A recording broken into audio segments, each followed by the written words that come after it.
ቤት እንግዲህ አንዱ ትኩረት ያደረግንበት ስራ ነው። ዛሬም በሚሊዮኖች የቤት ጥያቄ ያለው ኮሪደር ልማት ብቻ አይደለም፣ ብዙ የተነገረለት የኮሪደር ልማት ቢሆንም የቤት ልማትም አንዱ ትልቁ ልክ እንደ ኮሪደር 24/7 እየሰራ ነው ያለነው ትልቅ ትኩረትም የሰጠነው ፕሮጀክት ነው። ምክንያቱም ከፍተኛ የቤት ፍላጎት አለ፣ አቅርቦትም ትኩረት ሰጠነው እንኳን ቢሆን ከፍላጎቱ ጋር የተጣጣመ እየሆነ አይደለምና ይሄንን ለማጥበብ ያለው ልዩነት በአቅርቦትና በፍላጎት መካከል ያለው ልዩነት ለማጥበብ ብዙ ትኩረት ሰጥተናል።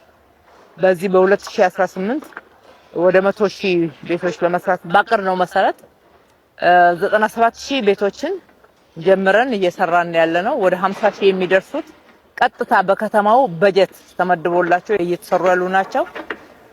ሌሎቹ ደግሞ በመንግስትና በግል አጋርነት በጋራ እየሰራናቸው ያሉ ቤቶች ናቸው ማለት ነው።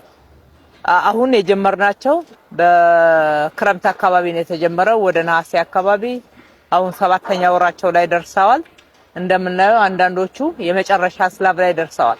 አሁን ስትራክቸሩ መጨረስ ብቻ አይደለም፣ የማጠናቀቂያ ስራዎች የፊኒሺንግ ስራዎች ጎን ለጎን ታቅደው አብሮ ነው እየተሰራ ያለው። በዚህ አመት የጀመርናቸውን በተለይ በመንግስት በጀት ቀጥታ የጀመርናቸውን እንደምናጠናቀቅ እርግጠኛ ሆነናል ማለት ነው።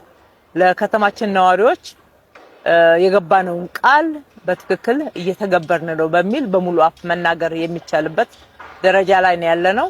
ጥራትን በምንም አይነት ሳናጓድል ፍጥነትን ጨምረን በጥሩ የተሻሻለ ዲዛይን ለመኖር ምቹ የሆነ ቤት ብቻ ሳይሆን በቤት አካባቢ የሚያስፈልጉ መሰረተ ልማቶች ጭምር አብረው ዲዛይን የተደረጉ ናቸው።